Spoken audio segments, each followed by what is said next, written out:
dikali dengan D pada ruas kiri. D kali DY sama dengan D kali Y aksen sama dengan Y double aksen. Karena D kali DY sama dengan D pangkat 2Y, maka D pangkat 2Y sama dengan Y double aksen.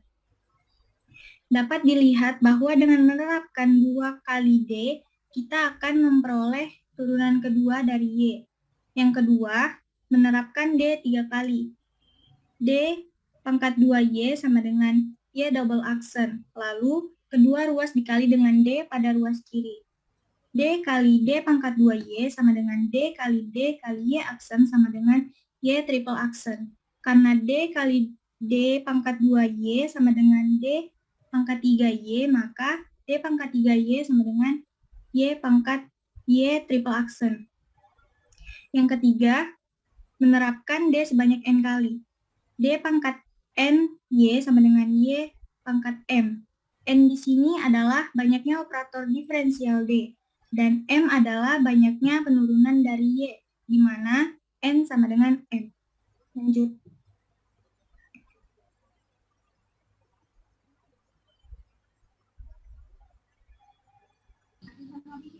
Selanjutnya, operator D.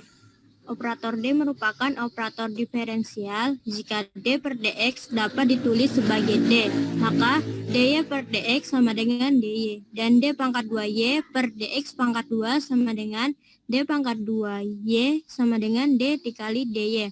Artinya di sini, operator dy per dx bisa dikatakan D per dx y, di mana D per dx itu operatornya ditulis D, maka dy per dx sama dengan dy. Atau jika bentuknya D pangkat 2y per dx pangkat 2 dapat ditulis D pangkat 2 per dx pangkat 2y, di mana D pangkat 2 per dx pangkat 2 itu operator D. Maka D pangkat 2y per dx pangkat 2 sama dengan D pangkat 2y. Atau bisa ditulis dengan sebagai bersamaan D dikali dy. Di sini ada contoh yang pertama, D 4x pangkat 2 sama dengan 8, di mana 8 itu merupakan turunan dari 4x pangkat 2. Contoh yang kedua, D ln x sama dengan 1 per x, di mana 1 per x itu merupakan turunan dari ln x. Yang ketiga yaitu D pangkat kuadrat, yaitu x 3x pangkat 3 min cos x plus pangkat 4x sama dengan D-nya itu dijabarkan menjadi D dikali D dikali 3x pangkat 3 min cos x plus 4x. Nah, hasilnya itu sama dengan D itu yang D dikali yang D-nya ini diturunkan, dan D dikali 3x ini diturunkan menjadi 9x kuadrat min sin x plus 4 ekuivalen 4 pangkat 4x menjadi diturunkan lagi menjadi 18x plus cos x plus 16 pangkat 4x. Yang nomor 4 soalnya itu D kuadrat ditambah 2D dikurang 5 dikalikan X kuadrat min 3X plus 2. Nah, D kuadratnya ini dikali masuk, sama-sama dikali masuk, D kuadratnya ini dikali X kuadrat min 3X plus 2 sama 2D-nya ini ditambah, 2D-nya ini dikalikan X kuadrat min 3X plus 2 dikurang 5 dikalikan X kuadrat min 3X plus 2. Nah, ini sama-sama dikali masukkan ke persamaannya ini, langsung D kuadratnya ini dijabarkan menjadi D dikali D, terus dikalikan X kuadrat min 3X plus 2, tambah 2D, sama seperti yang di atas tadi, terus D yang D dikali X kuadratnya tadi ini diturunkan menjadi D dikali 2X min 3. Nah, ditambah yang 2D ini diturunkan, yang 2D X kuadrat min 3X plus 2 ini diturunkan menjadi 2 dikali 2X min 3. Terus 5 dikali X kuadrat min 3X plus 2 ini diturunkan menjadi, dikali masuk menjadi 5x kuadrat plus 15x min 10. Nah, kemudian D-nya ini diturunkan lagi menjadi D 2x min 3 ini diturunkan menjadi 2 plus 4x.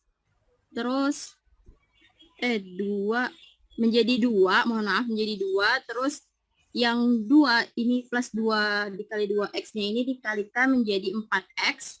Terus 2 dikali min 3 min 6. Lanjut min 5x kuadrat ditambah 15x min 10 sama dengan hasilnya yaitu dicari yang sama. Yang pertama yaitu dia yang pangkat x kuadrat yaitu min 5x kuadrat.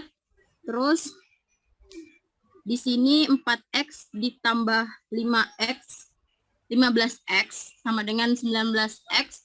Terus min 10 dikurang mohon maaf 2 dikurang min 6 dikurang 10 sama dengan min 14. Next. Indra. Operator inverse. Operator inverse 1/D adalah operator integral. Seperti 1/D kali Y sama dengan integral Y dx. 1/D sama dengan integral dx. 1/D pangkat 2 sama dengan integral dx dx. Artinya, kalau D itu turunan D per dx, dan semisalnya 1/D itu inverse, berarti integral dari D. Misal, 1/D dikali Y berarti integral dari Y. Jadi, 1/D itu adalah integral. Dan jika 1/D pangkat 2 itu adalah integral 2 kali. Contohnya, contoh yang pertama, ada 1/D 1/x sama dengan ln x.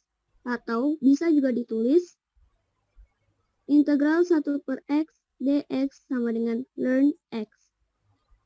Yang kedua, 1/D secant kuadrat x sama dengan tan x. Atau integral secant kuadrat x dx sama dengan ln x. Tahan dulu. Itu nggak seharusnya ln x ya, tapi seharusnya apa? Tangen x ya. Jadi 1/D secant kuadrat x itu sama dengan tangen x. Boleh kita nyatakan dalam bentuk integral. Berarti integral secant kuadrat x dx sama dengan tangen x. Yang mau ditekankan di bagian ini bahwa 1/D itu adalah operator integral. 1/D itu adalah inverse dari D. Berarti inverse dari turunan. D itu kan menyatakan turunan. Berarti inverse dari turunan adalah integral. Itu ide yang mau disampaikan. Jadi pengintegralan yang 2 kali itu boleh kita simbolkan dengan 1/D dikali 1/D. Kenapa kita buat terpisah seperti ini? Supaya kita bekerja lebih sistematis. Pengintegralan yang pertama atau masuk 1/D yang pertama. Jadi kita mengintegralkan E pangkat negatif 2x ditambah 2x dikurang cos x. Kalau suku E pangkat negatif 2x diintegralkan, itu akan menjadi negatif setengah E pangkat negatif 2x. Kalau 2x diintegralkan, seharusnya x kuadrat. Kalau negatif cos x diintegralkan, seharusnya negatif sin x. Tambah apa? Tambah C1. Karena ini adalah, ya, katakanlah C1 karena kita nanti akan melakukan pengintegralan lagi. Tambah C1. Jadi, ketika masuk operator 1/D, maka kita akan dapat negatif setengah E pangkat negatif 2x ditambah x kuadrat dikurang sinus x ditambah C1. Kemudian, kalau masuk lagi 1/D, kita lakukan pengintegralan sekali lagi, karena ini adalah integral lipat 2. Berarti kita harus mengintegralkan negatif setengah E pangkat negatif 2x. Ya, kita dapat 1/4 E pangkat negatif 2x. Kemudian suku x kuadrat diintegralkan, kita dapat 1/3 x pangkat 3. atau X pangkat 3/3. Kemudian negatif sinus X diintegralkan, kita dapat cos X. Tadi sudah ada C1, kita simpan, berarti tambah C1X. Jadi hasil akhir menjadi E pangkat negatif 2X/4 ditambah X pangkat 3/3 ditambah cos X ditambah C1X ditambah C2. Ya, ini adalah persamaan diferensial orde 2, Y double aksen dikurang 3Y aksen ditambah 2Y sama dengan 4E berpangkat 3X. Dia tidak sama dengan 0, tentu saja dia adalah persamaan diferensial yang non-homogen. Oleh karena dia adalah persamaan diferensial non-homogen, seperti yang disampaikan tadi, akan ada solusi homogen dan ada solusi partikular. Jadi, seandainya kita cari solusi homogennya, maka kita akan mencari akar-akar persamaan karakteristiknya. Persamaan karakteristiknya di sini adalah M kuadrat dikurang 3M tambah 2. Itu bisa kita lihat dari koefisien-koefisien sukunya.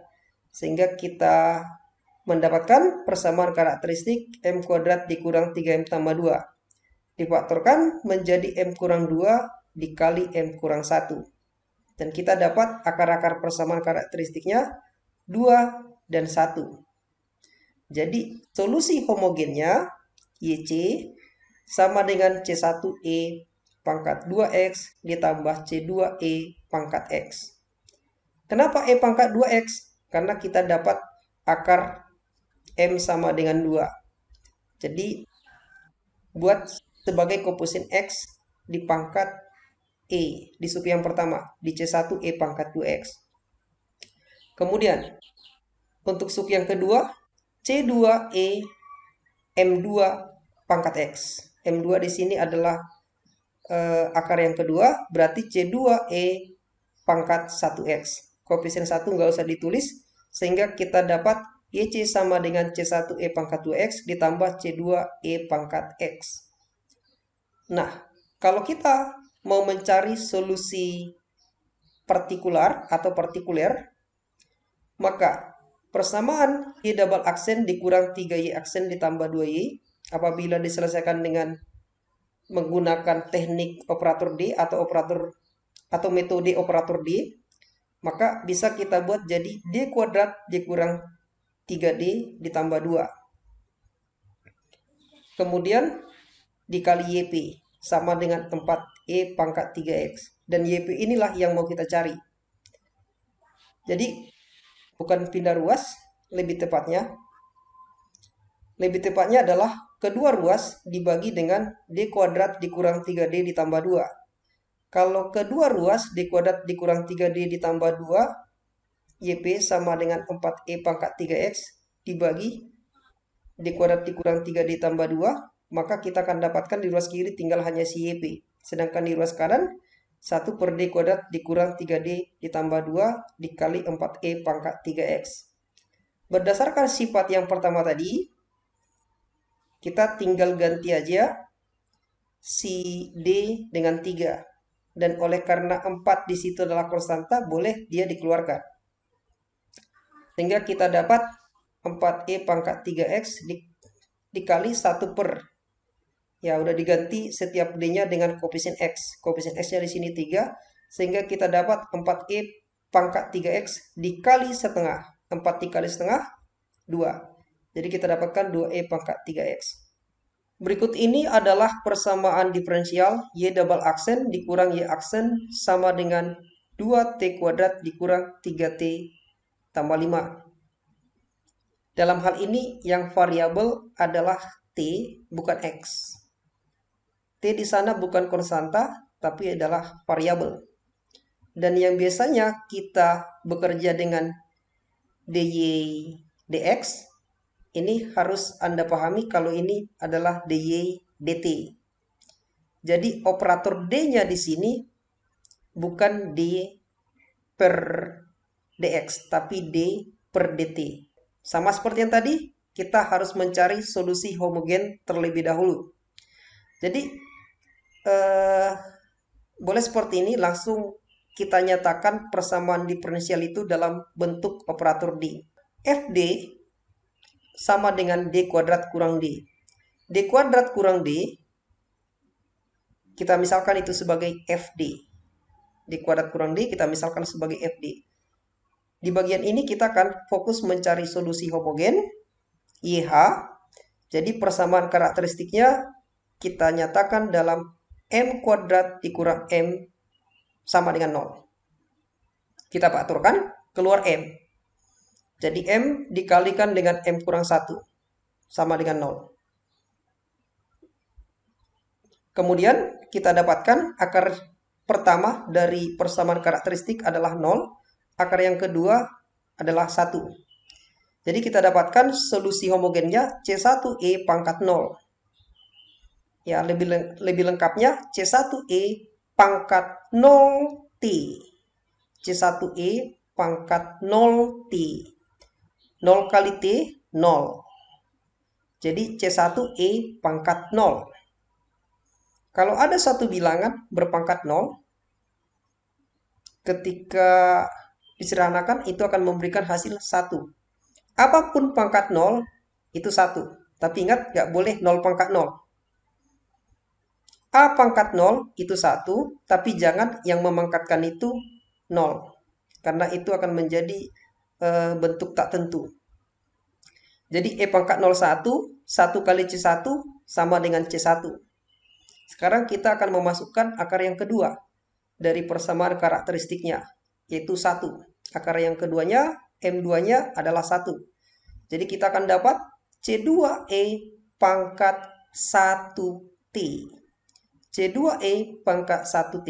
1 nggak perlu ditulis, sehingga di sana boleh dibuat hanya C2E pangkat T saja. Jadi solusi homogennya adalah C1 ditambah C2E pangkat T. Sekarang kita akan mencari solusi partikularnya. Perhatikan tadi, kalau persamaan diferensialnya bisa dipahami sebagai FD kali YP sama dengan GT. Saya ulang sekali lagi.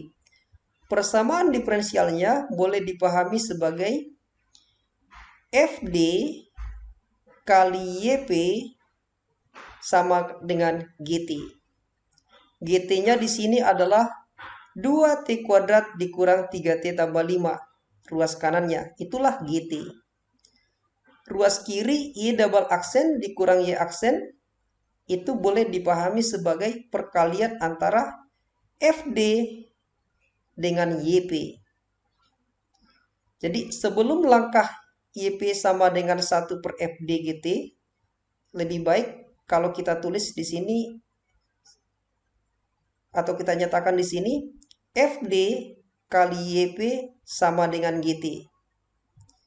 FD kali YP sama dengan GT. Kalau kedua ruas sama-sama dibagi FD, maka kita akan dapat YP sama dengan 1 per FD dikali GT. 1 per FD dikali GT. Nah, FD tadi itu adalah D kuadrat dikurang D. Sedangkan GT-nya 2T kuadrat dikurang 3T ditambah 5. Kita atur dia, biar kita arahkan dia ke sifat-sifat yang tersedia. Ingat bahwa sifat-sifat dalam matematika disebut sebagai alat matematika. Disebut juga sebagai alat-alat matematika. Sifat tadi adalah alat kita, jadi sebisa mungkin kita buat dia mendekati sifat yang tersedia. Kalau dia hanya sebatas D kuadrat kurang D, tidak ada sifat yang langsung bisa dipakai. Tidak ada yang langsung bisa dipakai.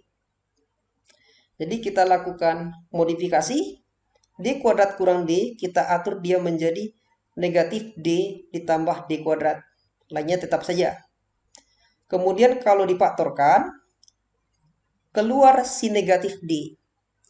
Kalau difaktorkan, keluar si negatif D, maka negatif D tambah D kuadrat boleh dinyatakan menjadi negatif D dikali 1 kurang D. Jadi, kalau dia dibuat dalam dua operator D, dibuat terpisah, maka bisa kita buat menjadi 1 per negatif D dikali 1 per 1 kurang D. 1 per negatif D dikali 1 per 1 kurang D. Ya, kita buat faktornya itu terpisah. Supaya kita bisa mengenai operator D-nya itu lebih sistematis maksudnya. Dan kemudian kita akan bekerja dengan binomial. Di sana, di sifat yang dibuat teman kita, nggak ada membicarakan ini. Itu makanya contoh ini saya ajukan. 1 kurang D pangkat negatif 1 boleh dijabarkan seturut deret Maclaurin. Ya, Maclaurin. Silakan nanti explore lagi Maclaurin. Ini boleh dijabarkan menjadi 1 tambah D ditambah D kuadrat ditambah D pangkat 3 ditambah demikian seterusnya. Menjadi bentuk tak hingga. Ini terus menerus tak berhingga. Sekarang coba Anda lihat GT-nya 2T kuadrat dikurang 3T tambah 5. Derajatnya berapa? Berapa 2. pangkat tertingginya? 2. Berarti karena derajatnya 2, boleh kita hanya menulis D-nya itu sampai D kuadrat saja. Kenapa? Karena kalau dia nanti udah D pangkat 3, D pangkat 4, ini berarti nanti diturunkan sampai turunan ke-3 sampai turunan ke-4. Di turunan ke-3 dan turunan ke-4, turunan ke-5 dan turunan seterusnya itu udah konsisten dapat 0. Udah konsisten dapat 0. Jadi karena udah konsisten dapat 0 dan itu bisa diabaikan, maka kita fokus saja D-nya itu atau kita potong aja D yang tak hingga itu sampai D kuadrat saja. Kita potong seturut dengan derajatnya. Toh kalau kita buat sampai D pangkat 3, D pangkat 4, dia itu memberikan hasil 0. Nah itu maksudnya. Ya, jadi kita kalikan suku 1 tambah D kuadrat dengan 2T kuadrat dikurang 3T tambah 5. Perkalian 3 suku dengan 3 suku.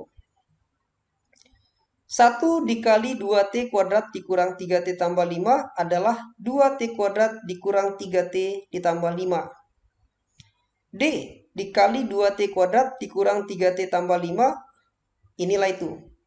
D 2T kuadrat dikurang 3T tambah 5. D kuadrat dikali 2T kuadrat dikurang 3T tambah 5, inilah itu. D kuadrat 2T kuadrat dikurang 3T tambah 5. 2T kuadrat dikurang 3T tambah 5, biarkan saja, karena tidak ada operator D di sini. Dalam hal ini, kita belum mempertimbangkan negatif D pangkat negatif 1. Atau D inverse, belum kita pertimbangkan. Kemudian, D 2T kuadrat dikurang 3T tambah 5. Artinya, turunkanlah 2T kuadrat dikurang 3T tambah 5 itu. Maka kalau kita turunkan ini, kita akan dapat 4T dikurang 3.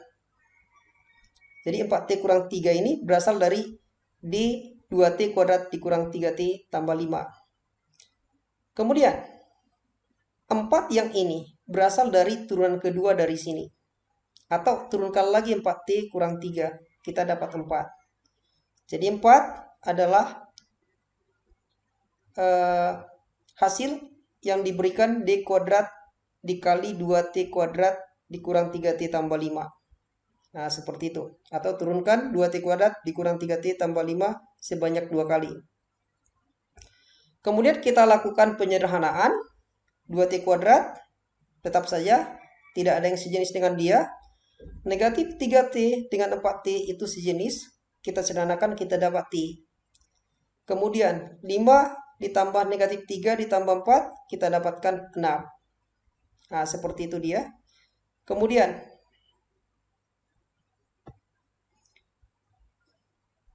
D inverse itu berarti integral. Jadi kita integralkan 2T kuadrat ditambah T ditambah 6. Jadi integral dari 2T kuadrat adalah 2/3 T pangkat 3. Integral dari T adalah setengah T kuadrat. Kemudian integral dari 6 adalah 6T. Kemudian ini adalah integral tak tentu. Maka kita akan dapat tambah C di sini. Tambah C. Kemudian negatifnya ada tadi sebelum diintegralkan atau sebelum dikenai inverse T. Jadi itulah solusi partikularnya. Ingat, kalau menyatakan solusi dari persamaan diferensial non-homogen, ada solusi homogen dan ada solusi partikular. Y sama dengan YH ditambah YP. Y sama dengan YH ditambah YP. Jadi inilah solusi umumnya atau penjelasan umum.